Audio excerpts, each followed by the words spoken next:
네, 안녕하세요. 정신과 의사들의 색다르고 명쾌하고 깊이 있는 캐릭터 분석 리뷰자들입니다.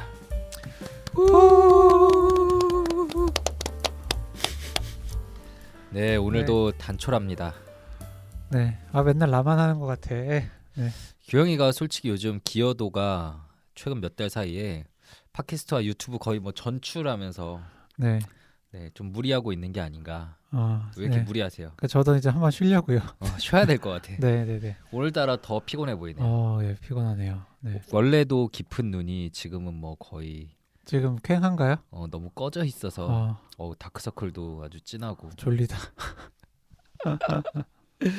네, 저희 뇌부자들 법인 이사장님이신 오동훈님께서 어디 멀리 놀러 가셔가지고 네. 저희끼리 하게 됐어요. 그러게요. 네, 게다가 이제 그러다 보니까 동훈이는 병원에서 못 해가지고 네, 스튜디오에서 하게 됐습니다. 네, 스튜디오를 따로 잡아서 이 스튜디오 이럴 때만 가끔 오죠. 네, 오늘 오게 됐는데 참 피곤합니다. 역시 삶은 피곤하네요. 그러게. 일단 소개부터 좀 드릴까요? 네.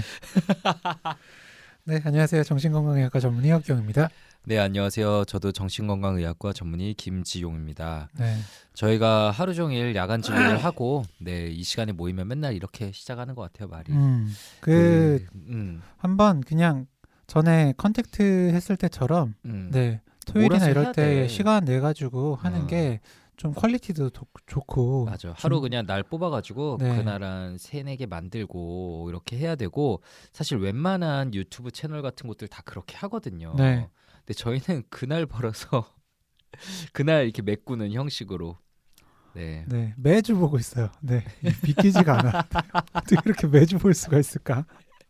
조금만 우리가 준비를 하면은 네, 이렇게 봤을 때 딱 3개 찍고 헤어지면 되는데 음, 이제 모이면서 야, 근데 오늘 뭐 찍냐? 네, 뭐 이따가 좀 생각해서 해보도록 하겠습니다.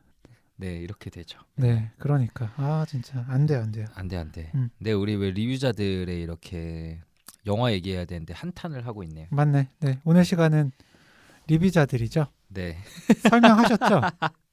무슨 시간이라고? 네, 처음에 인트로만 얘기했고 설명도 안 했어요. 빨리 설명해 주세요. 네, 리뷰자들은 이제 저희가 하나 영화를 선정해서 정신과 의사 2명 혹은 3명이서 깊이 있는 분석을 해보는 그런 시간이라고 할 수 있겠죠. 네, 하지만 저희가 이미 한탄 늘어놓는 사이에 한번 새로 들어볼까 들어오셨던 신규 고객님들께서 다 떠나셨을까봐 그러게. 매우 걱정이 됩니다. 네, 하지만 저희가 원래 이렇게 좀 알맹이 없는 얘기만 하는 게 아니라 지금부터 한 50분에서 1시간 정도 동안 정말 알맹이로 가득 찬 얘기를 들려드리도록 하겠습니다. 네, 그에 앞서서 저희 애플 팟캐스트에 반가운 리뷰가 있네요. 건축 노예님께서요. 건축학과 다니시나 봐요. 네, 나의 과제 메이트라며 최고의 과제 메이트입니다. 네, 목소리도 너무 좋고 잔잔하니 틀어놓고 과제나 집안일하기 딱이에요. 앞으로도 재미있는 이야기 많이 들려주세요 하셨습니다. 예, 힘이 나는 리뷰 감사합니다. 감사합니다. 또 한번 뭐 리뷰 있을까요? 리뷰 있나요? 네, 허경쌤 뭐 찾아보고 있는 거 아니었어요? 아니요, 저희 네이버 카페 들어가가지고 보고 있었어요. 네, 거기에는 뭐 리뷰가 없나요? 리뷰보다는 사실 오늘 할 영화를 추천해 주신 게 있어가지고 네네네, 그거 말씀드리려고 했었는데 혹시 리뷰가 있으면 그거부터 소개를 드리고 얘기를 할까요? 네, 저희 지난 리뷰자들 4등. 네, 4등. 네, 네이버 오디오 클립에 댓글을 주셨는데 이 영화를 보면서 준호가 동생을 때리는 씬이 충격적이었기에 네. 체벌 금지에 대한 생각만 했었는데 이렇게 다양한 관점으로 볼 수 있다는 게 놀랍습니다.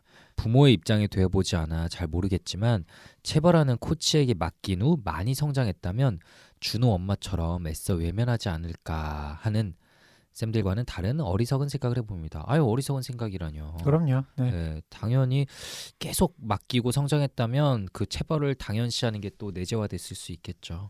네, 성과가 더 중요하다. 그렇게 됐을 수 있겠죠. 맞아요. 네. 또 준호가 좋은 성과를 내지 못하는 게 무의식에서 이루어지는 부모에 대한 저항이라는 해석이 신선했습니다. 라고 리플을 달아주셔서 너무 감사하고요. 제가 이 좋은 리플에 좋아요 1개 눌렀습니다. 네, 그러네요. 네.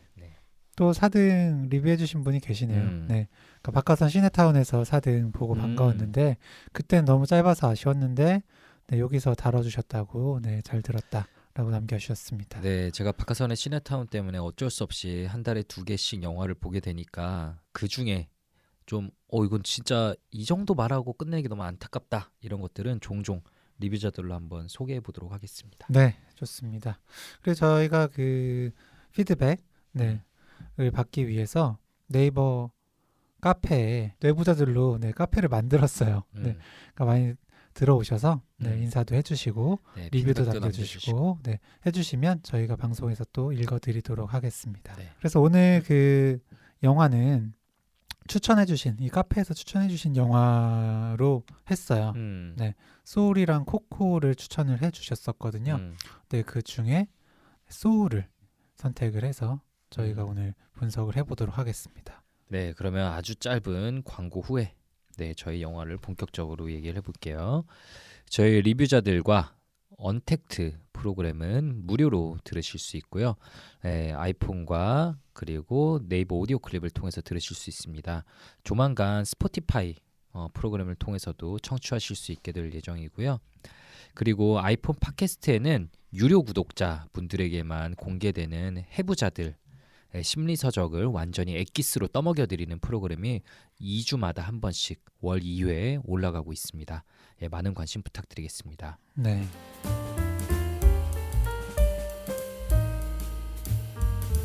네, 그럼 오늘의 영화는 소울이죠. 어떤 영화인지 허경 선생님께서 좀 설명 부탁드릴게요. 네, 소울은요 2020년에 개봉한 픽사 애니메이션입니다. 네, 그 해외에서는 디즈니 플러스를 통해서 처음 공개가 됐고 원래 영화관 하려고 그랬는데 코로나 때문에 이렇게 됐다고 하죠. 맞아요. 네. 우리나라에서는 2021년에 극장에서 개봉을 했더라고요. 저는 당시에 그 진료실에서 그 너무 영화가 좋다. 꼭 한번 보시고 혹 되면은 리뷰도 해달라는 요청을 좀 받았었는데 그때는 못 봤다가 이번 기회를 통해서 보게 됐었고요. 줄거리를 간략하게 설명을 드리자면 일단 주인공은 중학교에서 밴드 교사를 하고 있는 조 가드너입니다.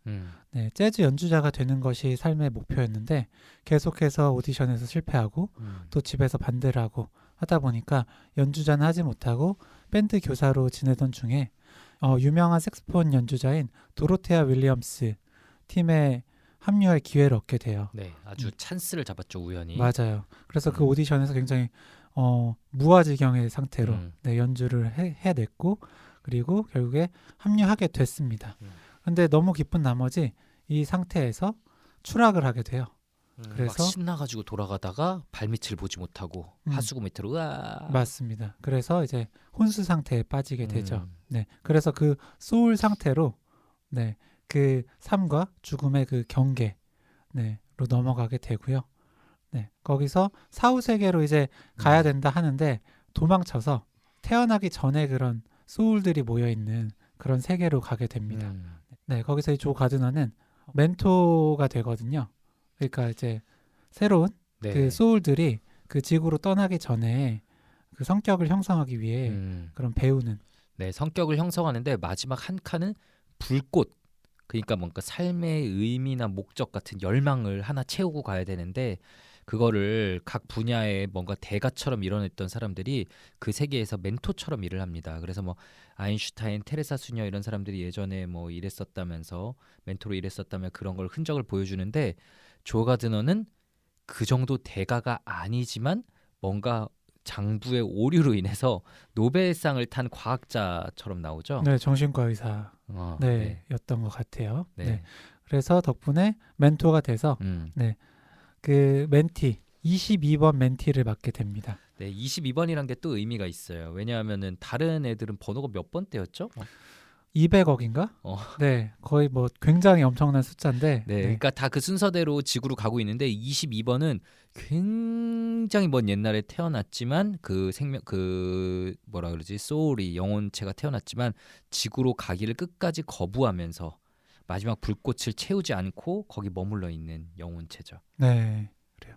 그래서 이제 그 멘토인 조 가드너와 멘티인 그 22번 사이에서 이제 뭐 일어나는 일들이고 결국에 그 불꽃이 뭐냐, 어떤 이제 삶의 목적이 무엇이냐, 삶을 살기 위해서는 무엇이 필요한가를 다루는 그런 영화라고 할 수 있겠습니다.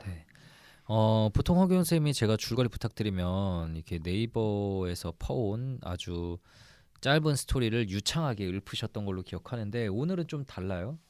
나름 써왔는데 네. 지금 진짜 피곤한가 봐요. 정리가 하나도 안 되네. 많이 써왔거든요. 오늘 저 네. 허경 쌤이 여태까지 봤던 것 중에 제일 많이 써온 걸로 보이는데 그만큼 아마 이 영화가 주는 강렬함이 진짜 저도 강렬했거든요. 저는 오늘 새벽 5시 반에 일어나서 봤어요. 내가 왜 이렇게 피곤한가 했더니 이것 때문이었어. 그러네. 네. 새벽 5시 반에 일어나서 이 영화를 보고 아이 밥 먹여서 출근시키고 그다음 필라테스를 갔다가 와. 그다음에 하루 종일 진료를 보고 와서 피곤하네요. 네, 그래서 형 진짜 뭘 위해서 그렇게 사나 싶네요. 불꽃이죠. 내부자들이 이런 불꽃으로 이렇게 채워져 있어서. 네, 어쨌든 근데 진짜 저도 머리가 지금 멈추는 것 같고 솔직히 다른 영화였으면 지금 기분이 이 정도도 안 났을 거예요. 근데 지금 약간 얘기 나누고 싶은 이런 생각들이 마구마구 올라오는 게 그런 부분들이 막 있나 봐요. 이 영화는 좀 많이 강렬했습니다. 허경 쌤 좀 어땠어요? 이 영화요? 네. 이 영화 일단 재미있다. 그리고 전 뒷부분에 약간 울컥하더라고요. 이 영화도. 네, 약간 눈물이 좀 맺혔던 것 같고요. 네, 그리고 마지막에는 약간 한숨을 쉬면서 좀 끝내게 되는. 네, 그게 한숨이 되게 안 좋은 뜻이 아니라, 네, 되게 좋은 영화 잘 봤다. 그리고 워낙 또 집중해서 보다 보니까 그렇게 끝나면서 한숨이 나왔던 것 같아요. 네, 막 울림이 있었던 정말 영화입니다. 좋은 영화였고요. 진료실에서 많이 하는 이야기들을 진짜 어떻게 이렇게 쏙쏙쏙 알맹이처럼 다 넣어가지고 만들었나. 이거는 뭐 스토리나 아니면 제작하는 감수에 있어서 사실은 심리학자나 혹은 뭐 명상 선생님, 정신과 의사들의 뭐가 있지 않았을까라는 생각이 좀 들었고요. 저도요. 네, 정말 현대인들에게 좀 필요한 영화가 아니었나 이런 생각이 듭니다. 네. 어쨌든 저는 뭐 그냥 이거를 찾아보다가 삶의 가치를 느끼지 못하는 그런 사람들, 죽음에 대해서 생각을 하는 사람들한테 추천을 하는 영화다라고 해서 보게 됐는데 정말 그럴 만한 영화구나라는 생각이 들어서요. 지금 여기까지 들으시면서 나 진짜 삶이 무의미하게 느껴지는데 라고 생각하셨던 분들이라면 꼭 끝까지 방송 들으셨으면 좋겠습니다. 네, 분명히 저희 구독자분들 중에는 열심히 살지만 혹은 너무 지쳐서 열심히 못 사는 자신을 자책하는 마음에 힘드신 분들 중에 왜 사는지 모르겠다라는 분들이 많으실 텐데 그분들에게 분명히 도움될 수 있는 영화라고 생각을 합니다. 네. 그럼 일단 인물들하고 좀 인상 깊었던 장면 이런 식으로 좀 진행을 해볼까요? 네. 일단 중학교 밴드 교사라고 했죠. 이 조 가드너. 네, 이 조 가드너가 어떤 인물인지에 대해서 좀 말씀을 해주신다면? 가드너는 이제 어린 시절에 막 친구들하고 좀 힙합 하려고 그러고 이랬었는데 아버지가 아마 이 재즈 아티스트셨던 것 같아요. 맞아요. 아버지가 재즈 클럽의 아이를 거의 어르고 달래면서 반강제로 끌고 가서 야, 너 한 번만 들어봐 이러고 갔는데 들어간 순간 거기서 흘러나오는 피아노 연주에 말 그대로 영혼을 뺏겼습니다.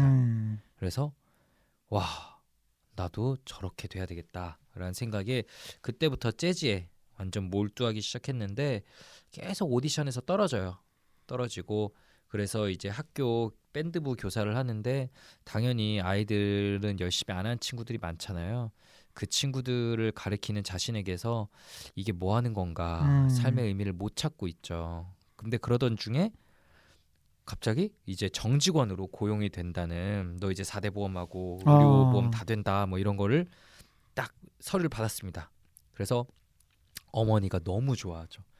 너 드디어 이게 됐구나라고 하는데 본인은 이제 뭔가 이걸 하게 되면 진짜로 이제 밴드 공연을 더 이상 이제 자유롭게 오히려 더 못하게 되는 거니까 더 마치 새장 안에 갇힌다는 것 같은 그런 침울한 표정을 짓고 있는데 그 순간 이제 연락이 오는 거잖아요. 누구 갑자기 빠졌는데 너 대타로 올 수 있냐. 그리고 가서 그래서 이제 영혼을 담은 연주를 보여줘서 갑자기 탁 채용이 되는 건데 사실 진짜 많은 현대인들 특히나 예술 쪽에 일하시는 분들이라면 여기까지의 스토리가 누구나 꿈에 그리는 내용 아닐까 싶어요.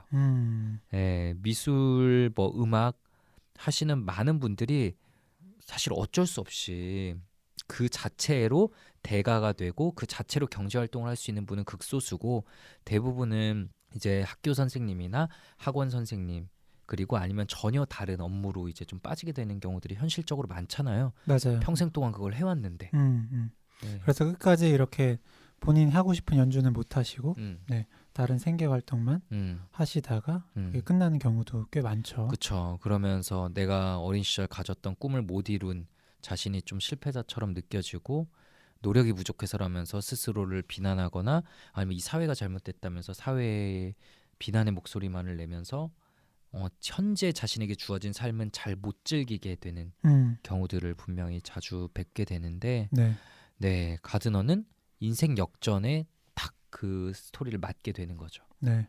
그리고 굉장히 이 가드너는 그 어떤 꿈이 분명하고 네, 사실은 그 꿈을 위해서 사는 사람이다라고 할 수 있을 것 같아요. 네, 모든 이 삶이 네, 연주 그리고 그 이외의 것은 거의 좀 중요하지 않은. 맞아요. 네, 그게 다다. 네. 네. 근데 왜 그렇게 거기 빠졌을까?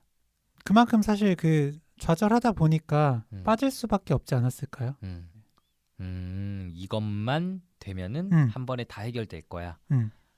라는 마인드가 실패를 경험하면서 반복하면서 좀 될 수도 있었을 것 같고. 그러니까 그 뭐 워낙에 사춘기 때도 그렇지만 네, 하지 말라고 하면 또 더 하고 싶잖아요. 맞아요. 네. 근데 이게 그만큼 꽂혔던 건데 그 어머니는 상대적으로 이렇게 그냥 정규직 교사를 하길 원하고 네, 연주 같은 건 그만하라고 하거든요. 그러니까 아버지가 이렇게 계속 연주하는 모습을 보면서 연주로 생계를 어렵게 하고 어머니가 옆에서 내조해서 결국 어머니가 일하시는 걸로 생계를 메꾸고 이랬던 삶이 어머니께는 뭔가 한이었나 봐요. 맞아요. 네. 그만큼 본인은 힘들게 살았고 네. 너는 그렇게 살고 싶지 않았으면 너는 그렇게 살면 안 되는데 그렇게 살지 않았으면 하는 마음이 크다 보니까 계속 반대를 하죠. 그렇죠. 세상에 계속 가두려고 하면 그럴수록 더욱더 날아가고 싶은 법이죠. 근데 그렇게 해서 계속 네 맞아요. 얘기한 것처럼 그 반대를 겪다 보니까 더더욱 그 집착하게 된 것 같습니다. 그리고 저는 또 이제 아마 여러모로 생각해보면 아버지랑 일단은 기질적인 면이 비슷하겠죠. 네. 그러니까 아버지가 좋아하는 거를 자연스럽게 또 좋아한 게 있었을 거고 그 힙합을 정말 진정으로 좋아했다면 또 이런 일이 안 일어나지 않았을까. 아마 그냥 그 시기에 가드너는 삶의 의미를 못 찾고 공허한 시기에 뭔가 운명처럼 만난 게 아니었을까라는 생각이 들어요. 아, 그때 좀 의미를 찾지 못하다가. 그렇죠. 그 제가 최근에 반고우가 이제 동생과 편지를 주고받은 그런 책이 있어요. 그래가지고 그 책을 좀 읽고 있는데 반고우가 그림에 엄청난 의미를 두거든요. 이게 없으면은 내 삶은 안 되고 이것만이 나를 구원할 수 있는 존재라는 것처럼 이제 그림과 이성과의 사랑 이 두 개를 꼽습니다. 근데 그럼 고우는 왜 그렇게 빠져들게 됐냐 보면은 이제 집에서 막 그 종교적으로 굉장히 어릴 때부터 너무 신실함을 강요받으면서 자라고 그래서 막 종교에 올인하려고 하다가 딱 무너지고 삶의 의미를 못 찾을 때 그때 발견하게 된 그림에 운명적으로 빠져들게 됐거든요. 그래서 이 그림을 내가 포기하면 다시 과거의 그 시기에 내가 다시 붙잡히게 될 것 같은 그런 공포를 느끼면서 자신을 몰아붙인 거였죠. 그런 것처럼 뭔가 어떤 것에 필요 이상 우리가 볼 때는 너무 지나칠 정도로 자신을 몰아붙이며 의미를 부여하는 거 아닌가? 이게 내 삶이야 라고 말하는 사람들은 그럴 만한 백그라운드가 보통 있는 것 같아요. 네, 돌아가고 싶지 않은 그런 공포. 네. 그게 없으면은 내가 그냥 정말 나 없었던 그런 기억들. 그럴 수도 있겠네요. 뭔진 모르겠지만 어쨌든 이 가드너에게는 정말 이게 곧 삶입니다. 재즈가. 네. 그러다 보니까 결국에 이렇게 인정받게 된 날, 네. 죽으니까 그만큼 더 다시 원래의 삶으로 돌아가고 싶잖아요. 네. 그래서 이 가드너가 다시 지구로 돌아가려면 이 22번을 지구로 돌아가고 싶게 만들어야 되거든요. 네. 지구로 이제 가고 싶도록. 그러니까 22번에 달고 있는 명찰에 그 불꽃이 딱 채워지면은 그걸 이제 자기가 달고 넌 어차피 지구에 가기 싫잖아. 맞아요. 네. 그러니까 내가 그거 달고 지구로 뛰어내릴게라고 서로 딜을 본 거죠. 맞습니다. 네. 그래서 좀 22번 멘티가 좀 또 어떤 소울이 어떤 특징을 가지고 있는지 좀 얘기를 해보면 네, 좋겠는데 어때 보였어요? 저는 22번이 보면은 그 정말 유명한 멘토들한테 가르침을 받아요. 맞아, 모두에게. 네, 뭐 마더 테레사, 뭐 링컨, 뭐 아인슈타인, 다 만났어. 칼 융, 그리고 뭐 칼 융 나오는 거 보고 진짜 웃겨 죽는 줄 그리스 알았는데. 철학자한테도 막 배우고 그랬던 것 같은데. 칼 융이 내 무의식이 너를 싫어한다 그랬나? 맞아요. 네. 마더 테레사도 나는 뭐 세상을 다 좋아하는데 너만 빼고. 세계 최강의 difficult baby라고 할 수 있죠. 네, 그래요. 네, 말 안 듣는. 그러니까 어떤 것에서도 그 마지막 조각 불꽃을 찾지를 못해요. 네, 그래서 사실 다 해보거든요. 뭐 음악도 해보고, 뭐 운동도 해보고 이런 거 저런 걸 다 해보는데 안 됩니다. 근데 저는 되게 그 특이하다고 느꼈던 게 이러면 되게 무기력하고 그냥 에너지 레벨이 다 떨어져 있을 것 같은데 오히려 굉장히 적극적으로 지구에 가는 거를 회피하는 모습을 보여요. 네, 그 부분이 저는 되게 인상 깊더라고요. 왜 그렇게까지 싫어했을까? 그러게. 그러니까 저는 계속 영화를 보면서 왜 이렇게 싫어할까? 왜 이렇게 싫어할까? 라는 생각을 계속 하면서 봤는데 결국 뒤에 이게 나오죠. 어떤 생각이에요? 아, 네. 제가 설명을 하라고. 아니 그냥 궁금해서 물어보는 거예요. 저랑 생각이 다를 수도 있잖아요. 아, 그렇죠. 근데 뒤에 보면은 그 얘기 나오잖아요. 나는 쓸모없어. 나는 가치가 없어. 나는 뭐 지구로 가선 안 돼. 마치 이런 자기는 지구에 가기에 적합하지 않은 그런 존재다. 네, 부족한 존재다. 라는 그런 자기 부적절감. 네. 이 내면에 숨어 있었던 거죠. 네. 그러니까 그거는 왜 생겼냐? 역설적으로 수많은 멘토들이 얘를 몰아붙이면서 생긴 게 아닌가 싶어요. 네. 너무 뛰어난 멘토들이다 보니까 네, 너무 높은 기준을 강요했던 거죠. 그러니까 저는 딱 이 생각이 들더라고요. 그 진료실에서 과거 들었던 몇몇 분들께 들은 것 중에 가족들이 다 서울대야. 다 박사야. 근데 서울대 못 갔어. 이런 분들은 근데 남들 볼 때 명문대에 갔는데 진짜 심각할 정도로 스스로를 자책하고 자존감이 낮아져 있는 경우들이 있죠. 난 가치가 없고 분명히 이런 걸 만든 게 부모와 가족들의 잘못된 그런 마인드라는 거를 머리로는 알면서도 어쨌든 그게 나한테 내재화돼서 나는 가치가 어쨌든 없어 라고 엄청나게 자기 비하를 하시는 분들이 겹쳐서 떠오르더라고요. 그러게요. 네, 아마 첫 번째 멘토와의 그런 경험이 좀 영향이지 않았을까요? 누구였을까요? 플라톤인가? 네. 하여튼 그래서 굉장히 그 적극적으로 네, 삶에서 도망치려고 했었죠.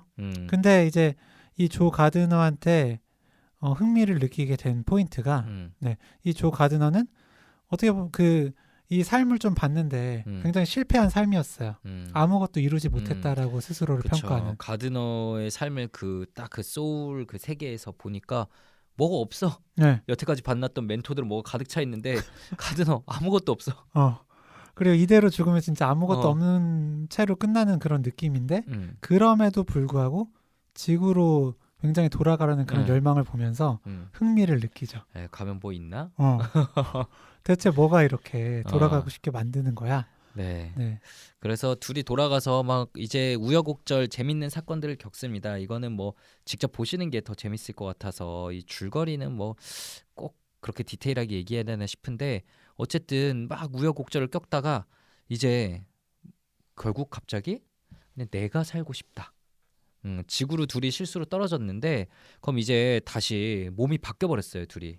그래서 가드너가 그러면은 다시 내 몸으로 돌아가려면 일단은 다시 위로 올라가야 되거든 소울 세계로. 그래서 야 다시 올라가자라고 했더니 아니야 나도 살고 싶어 이러더니 막 도망가죠 가드너에게서 이 22번이. 네. 22번은 보면은 저는 이 대사들이 되게 기억에 남아요. 그 지구에서 처음으로 걸어보고 하늘도 보고 단풍나무 씨앗이 이렇게 손에 떨어지는 것도 보고 이러면서 내 불꽃은 하늘 보기나 걷기일지도 몰라. 나 잘 걷잖아 라고 얘기하니까 가드너가 윽박지릅니다. 그건 목적이 아니야. 그건 그냥 사는 거지. 네. 라는 부분이 굉장히 인상 깊었는데 좀 어떠셨어요?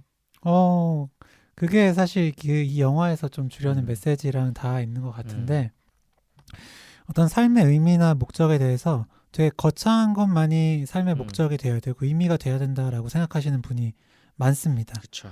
그렇다 보면은 어느 작은 사실 의미들, 작은 행복들이 있더라도 그거를 그냥 결국 외면하게 돼요. 그러면서 나는 어디에서도 의미를 찾을 수 없다 라면서 공허함을 느끼게 되는데 사실 이 가드너가 이야기한 그 부분이 네, 결국 공허함을 만드는 그런 대사인 거죠. 네.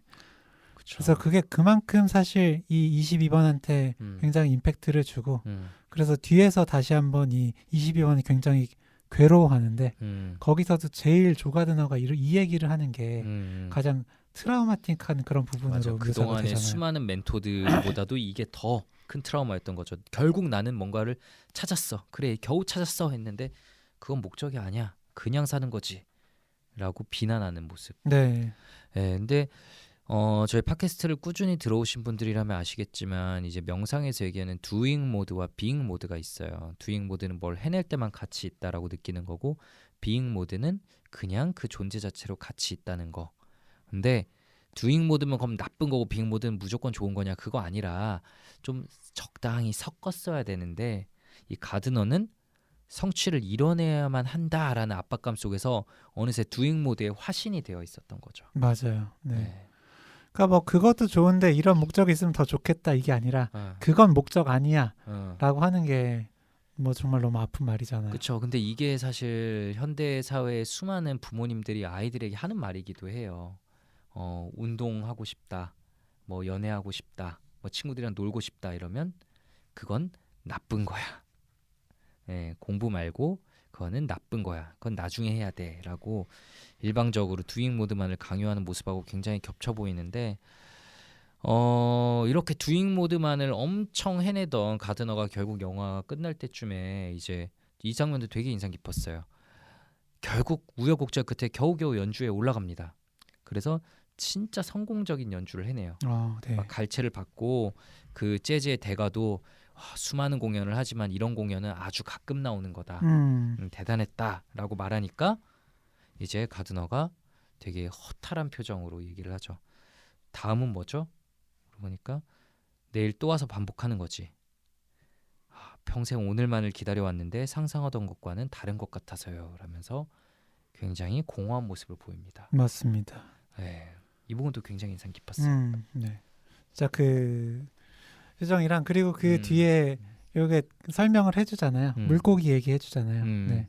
그 물고기 얘기도 같이 좀 드려보자면, 네, 그 어린 물고기가 네, 계속해서 바다를 찾고 싶어요. 네, 그래서 바다를 찾기 위해서 계속해서 뭐 노력을 하는데 바다를 못 찾죠. 그러다가 이제 늙은 그런 물고기를 만나서 바다가 어디 있나요?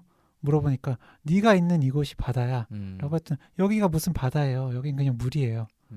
라고 하니까 네, 그게 아니라 네가 있는 이곳이 바다다라고 다시 얘기를 했다고 하는데 결국에 되게 비슷한 이야기죠. 결국 굉장히 그 생각하는 이것만 달성하면 나의 삶이 되게 바뀔 것 같고 엄청나게 행복할 것 같고 했었던 그 순간이 막상 왔지만 네, 결국에 그거는 정말 한 순간뿐이었고요. 네. 네. 그렇죠. 저는 규영이는 뭐 제가 얘기했었지만 이제 프로 운동선수로 지금은 은퇴하셨고 옛날에 이제 국가대표에 막 최고의 자리까지 올랐던 분하고 최근에 만나서 몇 번 얘기할 일이 있었는데 진짜 비슷한 얘기를 했었어요. 그분이 어릴 때부터 정말 나는 최고의 자리에 올라가야만 돼 라는 그분 나름의 결핍에서 비롯되는 엄청난 목표가 있었고 진짜 두잉 모드의 화신처럼 그 사람도 진짜 열심히 해서 이제 최고 연봉자가 됐어요. 국내 리그에서. 그런데 그때 진짜 공허했대요. 뭐지? 이게 단가? 네. 라는 생각이 딱 들었다고 했는데 영화에 진짜 똑같이 이제 표현이 나오더라고요. 네. 진짜 그렇게 두잉 모드만을 향해서 달려갔던 사람은 뭔가를 딱 성취하고 나면은 그 다음에 세게 번아웃이 오는 경우들이 있죠. 이게 뭘까? 내 삶의 의미는 뭘까? 공허하다. 왜 살지? 이런 식으로. 네, 맞아요. 그리고 정말로 너무 그것만을 바랬던 또 분들은 이렇게 딱 됐을 때 네, 내가 더 앞으로 나갈 수 있을까? 더 이상의 어떤 성취를 이룰 수 있을까? 네, 이런 생각에 두려워하시기도 하고요. 맞아요. 근데 이게 또 되게 역설적인 게 뭐냐면은 그 영화에서 그러면은 가드너가 왜 이렇게 잘 치게 됐냐? 왜 이렇게 영혼이 담긴 걸 그 연주를 할 수 있게 됐고, 아까 잠깐 얘기했던 방고흐는 왜 그런 명작을 만들어낼 수 있었냐? 그리고 제가 지금 잠깐 얘기한 이 운동선수는 왜 그런 최고 연봉자, 우리나라 국내 넘버원의 자리에 오를 수 있었냐? 그만큼 사실 엄청나게 자신을 몰아붙일 때 나오는 또 그 에너지가 있는 게 사실인 맞아요. 거거든요. 네. 그래서 여기서 참 딜레마에 빠지게 되는 것 같아요. 그 운동선수분도 저랑 얘기할 때 근데 자신은 그렇게 자기를 엄청나게 몰아붙이는 게 있었기 때문에 성취를 이뤘다고 생각한다. 그래서 그 상황에 놓인 어린 아이들을 보면은 하라고 말을 할 수밖에 없을 것 같다. 왜냐하면 성취를 못 이뤄내면 거기 세계에서는 진짜 묻히니까. 가드너도 만약 이렇게까지 본인을 몰아붙이지 않았으면 이 마지막에 또 이게 왔을 때 사실 못 보여줬을 수도 있어요. 그것도 그래요. 네. 그래서 결국에 저는 열심히 하다가 어느 순간 그런 슬럼프가 온다. 네, 번아웃에 빠진다라고 하면은 지금이 내가 좀 쉴 시기구나 하고 받아들이시는 정도면 또 되지 않을까라는 생각도 합니다. 네. 그만큼 내가 열심히 살아왔구나라고요. 근데 이런 순간에도 계속해서 내가 부족한 사람이야. 네. 이렇게 살면 나는 도태될 거야. 라는 생각으로 더 하시는 건 오히려 더 좀 탈이 날 수가 있는 거죠. 그러니까 우리 사회가 엄청나게 이제 계속 몰아붙이는 이런 두잉 모드만을 강조하는 사회가 되면서 뭐 꽤 됐죠. 언젠가부터 이제 힐링 도서들이 많이 나오고 그리고 막 정신과 의사들도 그런 얘기들 많이 하고 그러면 이제 요즘엔 인터넷 댓글들 이런 것도 많아요. 막 힐링만을 강조하고 이제 그냥 다 쉬어도 된다라고 얘기한 그런 무책임한 사람들의 말을 듣지 마라. 이런 댓글들도 되게 많아요. 열심히 해야 된다. 근데 저는 진료실에서 항상 말씀드리는 게 이 두잉 모드에 시달리는 분들한테 말씀드리는 게 하지 말라는 게 아니에요. 정말 열심히 하셨으면 좋겠고 뭔가 성취를 계속 이뤄내셨으면 좋겠는데 약간씩의 페이스 조절만 해라라는 거죠. 방금 규영이 얘기한 것처럼. 네. 그래서 저는 무책임한 발언이었다고 생각하지 않습니다. 그때는 그 이야기가 필요했던 거예요. 맞아요. 네. 과거에는 그렇게 열심히 살았기 때문에 좀 너 자체로 가치가 있고 좀 쉬어도 된다라는 얘기가 그때는 필요했던 거고 근데 그게 너무 또 강조가 되다 보면 반대쪽으로 치우치다 보니까 또 열심히 하라는 이야기가 이제 또 나오겠죠. 그러니까 계속 균형을 맞춰가는 거죠. 균형을 맞춰가는 거고 그러고 보니까 이제 사실 지난 리뷰자들 영화했던 4등에서도 이와 비슷한 이야기가 계속 나올 수밖에 없었잖아요. 네. 이게 참 미국과 한국 멀리 떨어진 각각 나라에서 만든 영화지만 계속 이런 메시지를 줄 수밖에 없는 게 현대 사회인가 봐요.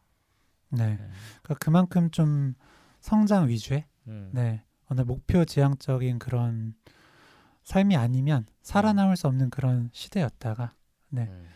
이제는 그렇게는 더 이상 좀 버틸 수가 없는 네. 세상이 된 거죠. 네. 참 마음이 아픕니다. 진짜 순간순간 머릿속에 싹 스쳐가거든요. 진료실에서 이런 비슷한 얘기를 해주셨던 분들 자신을 정말 갈아 넣고 이게 자신의 삶의 불꽃이라고 믿으면서 불나방처럼 자신을 태우시는 분들이 생각나서 참 마음이 아픈데 제가 최근에 이제 국립정신건강센터에서 한 정신건강의 날 기념식에서 이제 배순탁 작가님하고 같이 이제 사회를 보면서 얘기를 했었는데 그때 배순탁 작가님께서 이제 그 참여하신 분들한테 이런 말을 하시더라고요. 자신도 옛날에 어릴 때 고 신해철 가수가 하는 얘기를 들은 적이 있는데 이런 얘기를 했었대요. 신해철 가수는 만약 신이 있다면 신은 우리에게 원하는 건 우리가 어떤 막 성취와 성과를 이뤄내는 게 아니라 우리가 행복해지기를 바라지 않겠냐. 자신은 그렇게 생각한다. 라고 얘기를 했다는데 그것 역시도 그 말 역시도 이 소울에서 전하고자 하는 멘트가 아닌가 싶어요. 성취도 좋지만 그냥 좀 하늘도 보고 단풍나무 잎 떨어지는 거 거기서 그냥 느껴보고 그런 것들도 우리 삶에 있어야 진짜 사람다운 삶이 아닐까 이런 생각이 들고요. 네, 참 그 되게 순수하게 그러니까 그 22번이 사람이 돼서 순수하게 그 지구의 어떤 모든 감각들을 그런 느끼는 게 되게 또 부럽고 좋아 보이더라고요. 그게 참 소확행이구나. 네, 저는 좀 이제 이미 뇌가 현대 사회에 절여졌나 봐요. 네. 왜냐하면 저 영화 끝날 때 저는 무슨 생각인 줄 알아요? 아, 22번 이제 뭐 먹고 사나? 진짜 절여졌네. 네. 어떻게 뭐 먹고 살아? 할 줄 아는 게 없는데. 아, 가면 이제 아기부터 이제 다시 태어나서 사는 거지. 아, 그거야 뭐 그렇겠지만. 아, 참. 네. 너무 뭐라 그럴까? 제 마음속에도 어느새 이 현대 사회의 시각이 내재화가 돼 있는 것 같습니다. 네. 마지막에 이제 제리가 가드너한테 뭐 할 거예요? 라고 물어보잖아요. 네. 그때 허경 선생님 혹시 뭐라고 대답할지 허경 선생님만의 대답을 좀 예측을 했었나요? 가드너가 이제 난 돌아가서 뭐 할 거다. 저는 모른다고 할 거는 같았어요. 음. 네. 그런데 모른다고 하긴 하더라고요. 네. 그때 뒤에 말을 덧붙이죠. 네. 글쎄요. 뭐 매 순간을 즐길 거라는 거. 이런 식으로 말을 하는데 네. 순간순간 살 거다. 네. 저는 이 뭐 할 거예요 질문 자체도 사실은 좀 잘못됐다고 생각합니다. 네. 뭐 할 거냐 자체가 이제 그 두잉 모드를 어떤 강요하는 질문이잖아요. 그렇죠. 왜냐하면 제가 진료실에서 가끔 이런 실수를 범하거든요. 뭐 할 거예요? 물어보고 좀 이따 아차차. 그냥 어떻게 지내실 거예요? 라고 이렇게 그냥 바꿔서 물어보곤 하거든요. 네, 뭐 저도 그렇지만 또 가끔 필요한 질문이기도 해요. 맞아요. 너무 안 하시는 분들께는 또 해야 된다고 말씀을 드리죠, 네, 당연히. 네. 네, 근데 마지막에 딱 이렇게 메시지를 주는 것도 너무 좋았습니다. 열심히 살든 조금 쉬어가든 어쨌든 매 순간을 즐길 수 있거든요. 이게 무슨 도인의 경지에서만 가능한 게 아니라 분명히 가능하다는 것을 영화는 좀 메시지를 통해서 보여주고 있죠. 저는 참 이 영화가 또 좋았던 게 그냥 그 감동적인 장면들이 확실히 그 노래랑 연결이 돼서 네, 그 감정을 좀 극대화시켜줬던 것 같아요. 그래서 그 공허함, 무의미함에 무가치함에 빠져있던 그 조 가드너가 다시 그 작은 어떤 순간순간들을 떠올리면서 네, 그 의미와 가치를 찾을 때 그 노래 이제 연주를 막 하거든요. 근데 저는 그 부분에서 좀 울컥하더라고요. 네, 저도 잊고 있었던 어떤 과거 행복한 순간들, 네, 지금도 그냥 스쳐 지나가는 그런 순간들을 좀 떠올리게 해주더라고요. 뭐가 떠올랐어요? 결국에는 그런 뭐 저도 어렸을 때 그렇게 놀았던거나 제가 되게 좋아했던 고등학교 시절 저는 그 잔디 언덕길 거기서 그냥 좀 누워가지고 햇빛 받고 이런 거 되게 좋아했었거든요. 이야, 생각만 해도 좋다. 그러니까 네. 특히 가을 이럴 때는 진짜 바람이 간지리는 것 같아. 네. 지금 같으면 그 약간 표현하기도 되게 오글거리는 그런 느낌인데 그런 거 되게 좋아했었거든요. 그런데 그걸 다 잊고 사니까. 우리도 좀 비잉 모드가 필요한 것 같습니다. 네, 그렇기도 해요. 네. 네, 비잉 모드를 지금 먼 이국에서 즐기고 있는 오동훈 선생님이 돌아오면 우리랑 이제 바톤 터치를 해서 그러게 일 좀 시키고 두잉 모드는 동훈이에게 다 주고 우린 비잉 모드로 가야 되는 게 아닌가 싶고 네. 저도 아까 규영이 얘기한 그런 음악 딱 들으면서 그런 장면이 나올 때 모두의 머릿속에 웬만하면 떠오르는 그런 좋은 장면들이 있어요.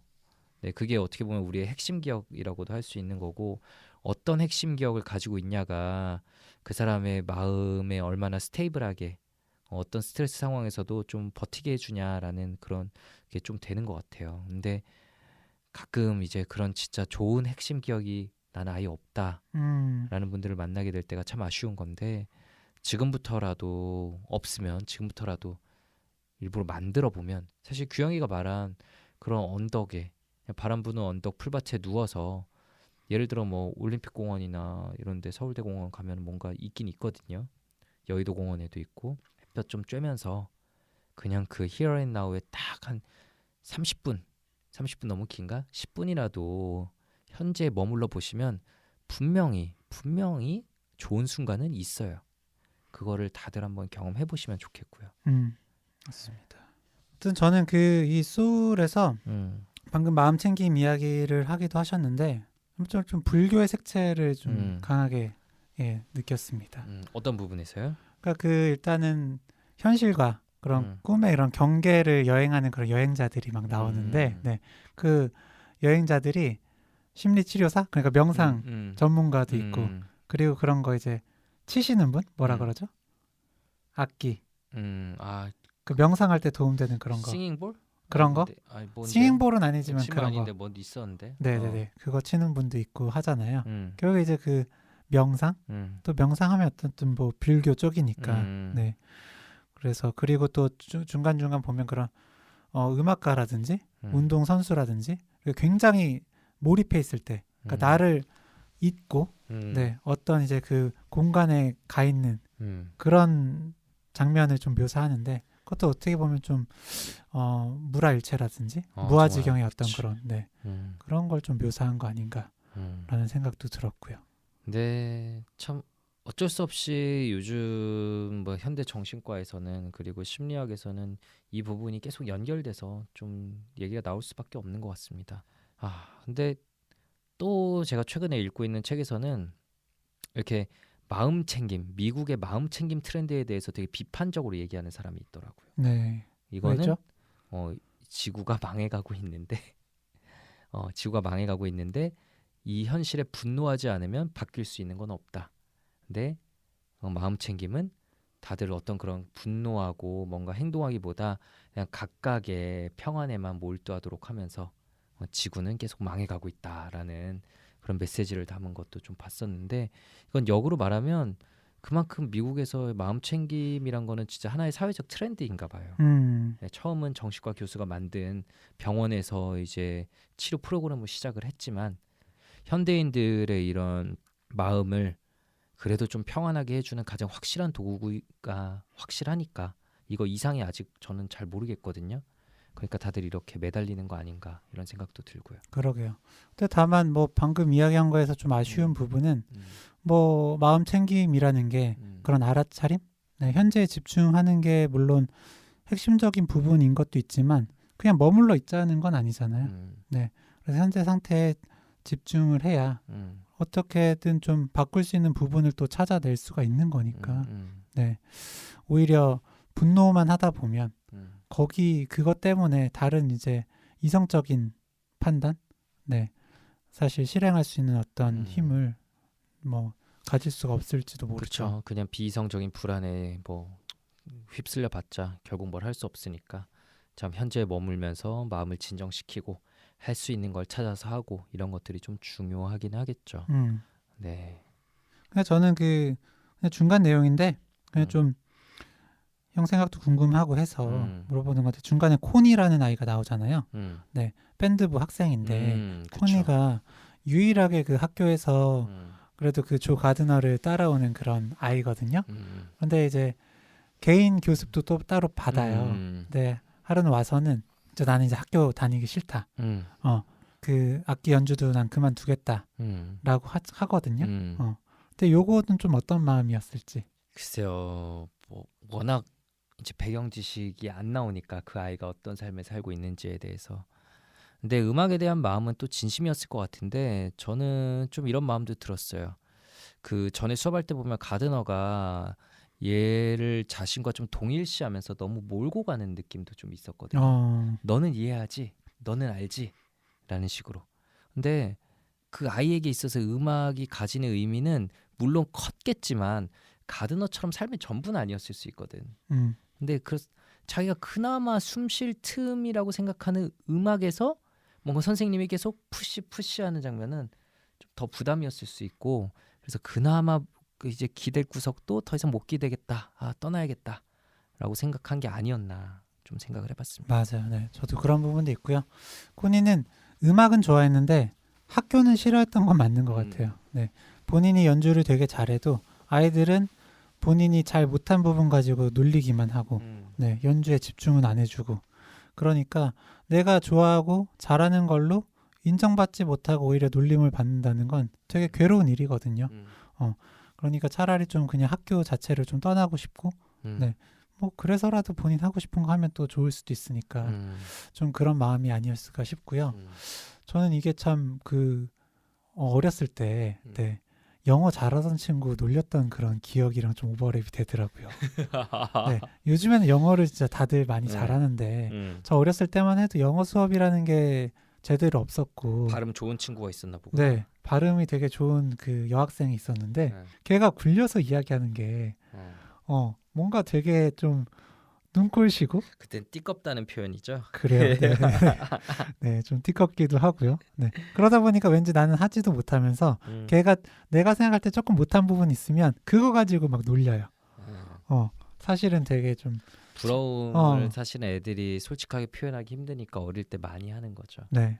그래서 그때 기억이 나면서 아, 걔도 진짜 우리 싫었겠다.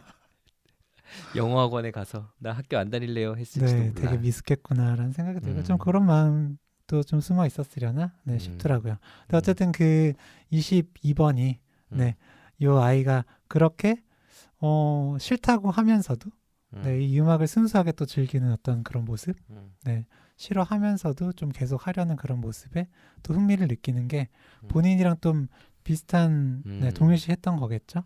네, 그러니까 사실은 지구에 정말로 가고 싶지 않은 게 아니라 네, 사실 뭔가를 찾고 싶지만 네. 못 찾을까봐 네. 두렵고 참 어떻게 생각해 보면 이렇게 진짜 오랜 시간 동안 안 가고 있다는 건 그래서 결국 가게 될 땐 그 반대급부만큼 뭐 대단한 걸 찾아야 되는 거잖아요. 예. 그런 압박, 기대 이런 속에서 많이 지쳤을 수 있겠다는 생각이 들어요. 예, 진짜 영화가 이것도 참 어린아이 애니메이션의 탈을 쓴 성인을 위한 심리 치유 영화라고 생각을 합니다. 아이들이 보면은 이제 우리가 보는 것과는 많이 다르게 기억에 남겠죠. 근데 그래도 중고등학생 정도 아이들에게는 보여주면 또 찰떡같이 알아들을 친구들은 많지 않을까 이런 생각이 들고요. 네, 그때 한번 보여주고 나중에 한번 또 보여주고 그러면 또 좋을 영화 같습니다. 네. 네, 그래서 이 영화 좀 마지막으로 평점과 네, 간략한 소감 네, 정리해 주신다면요. 그동안 제가 평점 제일 높게 준 게 몇 개였는지 좀 헷갈리네요. 근데 저는 5개 중에 4개 4개? 4.2? 4.2점 줄 수 있을 것 같습니다. 사실 더 줄 수 있는데 이게 또 정신과에서의 직업병으로 이제 가드너 엄마의 이런 오랜 마찰이 그렇게 한 큐에 해결되고 이런 모습이 마음에 들지 않았어요. 우리 환자분들 보시면은 나랑 얘기하신 분들 보시면 이거 화날 텐데 이렇게 쉽게 풀릴 문제가 아니야 라는 생각이 들 텐데 네, 정말 말 그대로 동화처럼 좀 해결되는 그런 부분이 있죠. 하지만 동화의 탈을 또 썼으니까 뭐 참 어쩔 수 없겠다 싶고 그 부분이 그냥 아쉬웠지만 뭐 그 부분은 충분히 용인할 수 있는 부분이니까 그래도 4.2점. 네, 정말 좋은 영화다. 남녀노소 가리지 않고 모두에게 좋을 영화다라고 말씀드리고 싶습니다. 네, 저는 평점 4점이고요. 네, 저도 굉장히 그 즐겁게 재미있게 좀 감동 깊게 본 영화였고 다만 아쉬운 점은 플롯이 너무 단순하다. 뭐 갈등이라고는 있지만 사실 그렇게 갈등이라고 느껴지지도 않고요. 그냥 생각했던 것대로 그냥 쭉 흘러가는 느낌이라서 네, 좀 긴장감이 덜한 그런 부분이 좀 아쉬웠던 그래서 좀 별 1개를 뺐습니다. 네, 어떤 부분이 제일 좋았나요? 네, 저는 그 아까도 얘기했지만 그 공허함에서 다시 그 가치를 찾으면서 음악 연주를 하던 그 부분, 그 음악이 백그라운드랑 너무 좀 잘 어울렸어요. 그 공허함을 느꼈을 때도 결국은 다시 피아노를 두드렸다는 게 이 사람의 강점을 보여주는 거겠죠. 쉽게 포기하지 않고 거기서 뭔가 다시 한번 그 순간의 감정을 담아서 연주를 시작했다는 거. 네. 그리고 또 하나 인상 깊은 장면이 있다면 오늘 언급을 드리진 않았었는데 그 미용사 친구랑 대화하고 나오면서 하는 그 대화가 되게 인상 깊었어요. 나 뭐 결국 원하는 걸 하진 못했지만 내가 하는 건 결국 또 지금 사람을 살리는 일이다. 뭐 이런 식으로 얘기하면서 삶의 의미를 찾는 그 부분이 또 좋았었습니다. 네. 네, 오늘은 김주영 선생님이랑 둘이서 리뷰자들 영화 소울을 가지고 이야기를 나눠봤습니다. 저희는 다음 시간에 더 유익하고 흥미로운 콘텐츠 들고 찾아뵙도록 하겠습니다. 감사합니다. 감사합니다. 리뷰자들 주변에 홍보 많이 해주세요. 부탁드려요.